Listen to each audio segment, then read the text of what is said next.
नमस्कार सांग मैंने चलतु आज हार्वेस्टिंग स्टार्ट करवा ये पानी कखारू पाखु तो छात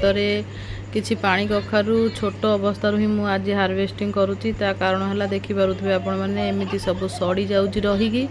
कारण छातर तले पानी रोचे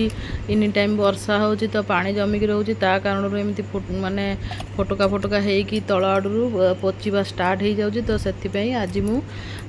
3टा पानी कखारू अच्छी मुझे 3टा जाक पानी कखारू हार्वेस्टिंग करके बहुत भल भाव में धोईकी परिष्कार करके नेबी। आपण मानकु जदि ये वीडियोटा भल लगी ताहले गोटे लाइक शेयर सह सब्सक्राइब करि जीवो। नमस्ते नुआ नुआ वीडियो पाई कि आपण माने प्लीज लाइक शेयर सब्सक्राइब करंतु।